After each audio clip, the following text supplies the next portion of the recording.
Wanita ini sangat alami. Dia berdiri di sana mandi. Lihat di mana airnya bocor. Dia melepas pakaian dan topinya. Dan mulai mandi. Sekelompok polisi merangkak menaiki tangga. Jadi dia segera bertindak. Memakai handuk dan muncul. Kupikir aku akan mati di kamar mandi. Apa yang terjadi? Di bawah bantuan polisi. Gadis terlatih Tatih menuruni tangga. Setelah memastikan aman, dia mengeluarkan berlian seukuran telur dari bagian dalam handuk. Polisi sama sekali tidak sadar. Dia sebenarnya adalah pencuri. Baru beberapa hari yang lalu, dia baru saja bertunangan dengan pria kaya. Ketika tunangan sedang membawa ibu mertuanya untuk mengunjungi museum pribadinya. Lalu dia membuka resleting bajunya. Lalu lepas sepatunya. Dan kemudian melepas gaun itu juga. Buka jendela, ambil tali di luar pintu. Lalu selangkah demi selangkah naik ke atap.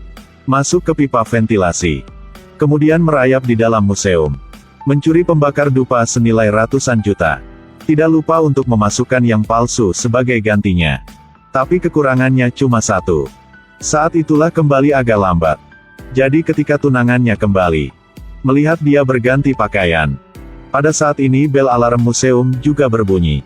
Gadis itu memanfaatkan kesempatan untuk membuka resleting roknya dan mencoba melarikan diri. Tunangannya tidak tahu apakah pembakar dupa itu asli atau palsu. Jadi memutuskan untuk memeriksa tas. Pada saat ini, ibu mertua akan memperingatkan melalui telepon. Jika Anda memutuskan untuk membuka tas saya, Anda tidak akan pernah melihat putri saya lagi. Tunangan akhirnya memutuskan untuk menggeledah tas ibu mertua. Tapi di dalamnya hanya ada barang-barang pribadi. Tidak melihat pembakar dupa sama sekali. Orang kaya kehilangan pedupaan dan istrinya. Tetapi mereka sama sekali tidak tahu bahwa ibu dan anak ini hanya berakting. Semuanya hanya tipuan.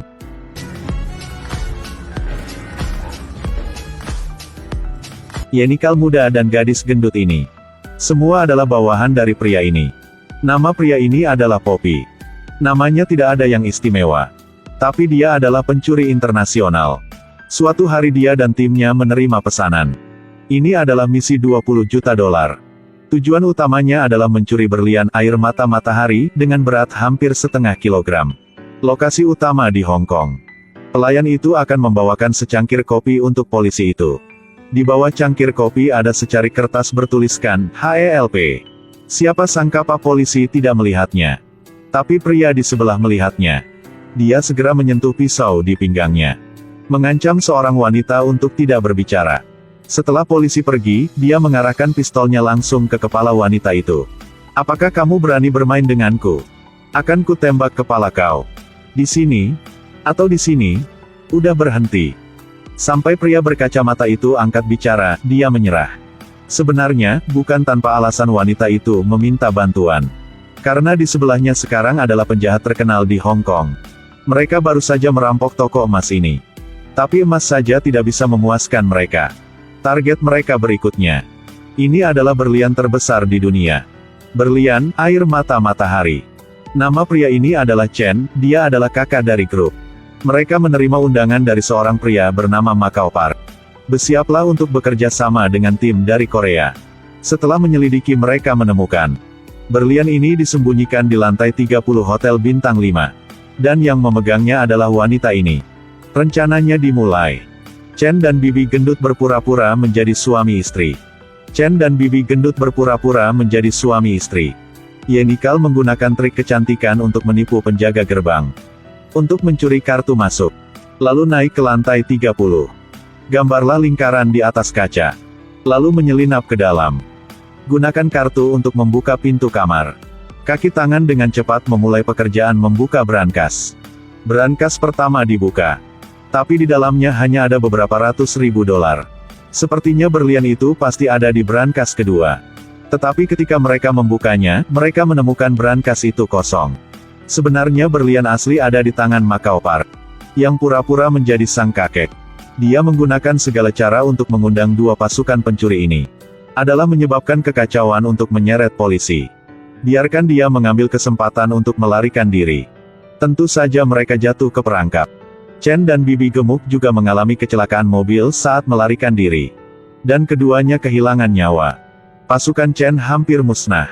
Dan pasukan Poppy juga gagal total dan kembali ke Korea. Ketika seluruh tim udah gak bisa mikir apa lagi. Kemudian situasinya tiba-tiba berubah. Di luar adalah pertempuran senjata antara kedua belah pihak. Gadis Yenikal di dalam melepas pakaiannya. Gunakan air pada pipa yang bocor untuk mandi. Saat polisi masuk, baru saja melihatnya turun. Kupikir aku akan mati saat ku mandi. Apa yang terjadi?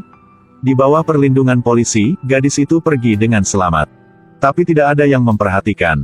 Yang menyebabkan kekacauan ini adalah ini. Setelah Yenikal kembali ke Korea, menemukan Macau Park berencana untuk menjual berlian itu kepada seorang pria bernama Wei Hong. Jadi Yenikal datang lebih dulu. Dia menyelinap ke tempat perdagangan mereka. Dan menemukan berlian asli di lampu. Yenikal berdagang dengan berlian imitasi yang sudah disiapkan. Bersiap untuk merangkak melalui saluran ventilasi untuk pergi. Tapi baru saja melihat Poppy terjebak di lift. Dia kemudian memerintahkan Yenikal untuk memberinya berlian asli untuk disimpan. Tetapi antara pencuri dan pencuri, bagaimana mereka bisa sepenuhnya dipercaya? Yenikal memberikan berlian itu kepada Poppy. Tapi seperti banyak drama Korea lainnya, ketika Poppy melarikan diri, dia pasti akan mengalami kecelakaan mobil. Bukan hanya Poppy yang ditabrak mobil. Bahkan berliannya hancur. Tapi bagaimana berlian asli bisa dihancurkan oleh mobil? Dan tentu saja itu palsu. Ternyata dari waktu di Hong Kong, Yenikal menerima paket. Di dalamnya ada rhinestones yang diam-diam dia perintahkan kepada orang-orang untuk membuatnya. Berlian asli ada di kerudungnya.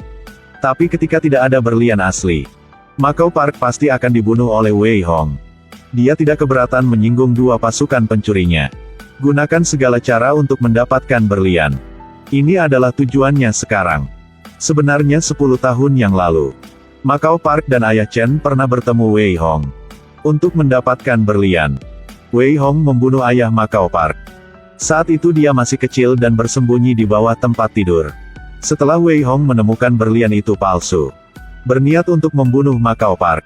Tapi selama pengejaran, dia terkena peluru polisi dan meninggal di tempat. Macau Park akhirnya kembali ke Hong Kong. Dan Yenikal yang memegang berlian juga ada di Hong Kong sekarang. Mantan rekan akan memperkenalkannya pada pasangan nikah. Tapi lihat dia. Bukankah orang kaya memiliki museum sendiri di awal film? Yenikal buru-buru melompat ke danau. Film telah akhirnya di sini. Jika Anda suka sama video saya, jangan lupa follow dan like untuk mendapatkan video baru ya.